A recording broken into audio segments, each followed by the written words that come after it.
تفسیر القرآن۔ آج کا سبق سورۃ القصص، آیت نمبر 33 سے 35 تک۔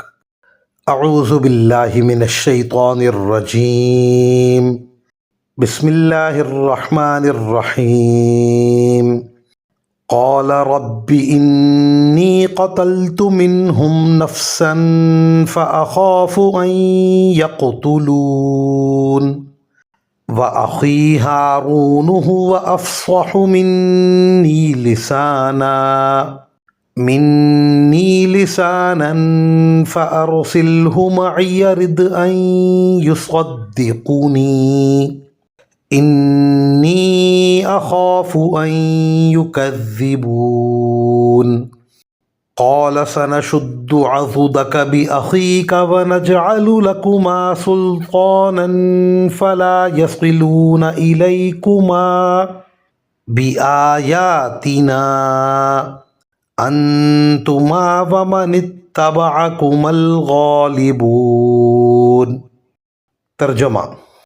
موسیٰ نے کہا، میرے پروردگار، میں نے ان کا ایک آدمی قتل کر دیا تھا، اس لیے مجھے ڈر ہے کہ وہ مجھے قتل نہ کر دیں، اور میرے بھائی ہارون کی زبان مجھ سے زیادہ صاف ہے، اس لیے ان کو بھی میرے ساتھ مددگار بنا کر بھیج دیجیے تاکہ وہ میری تائید کریں۔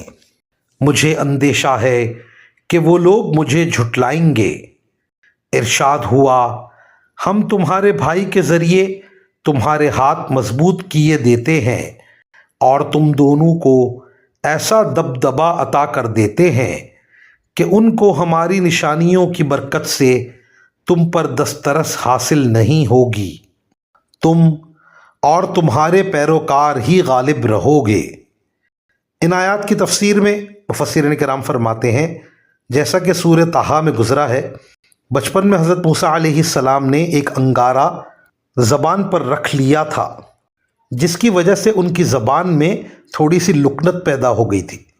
اس لیے انہوں نے درخواست کی کہ ان کے بھائی حضرت ہارون علیہ السلام کو بھی ان کے ساتھ نبی بنا کر بھیج دیا جائے، کیونکہ ان کی زبان زیادہ صاف ہے۔ وآخر دعوانا ان الحمد للہ رب العالمین۔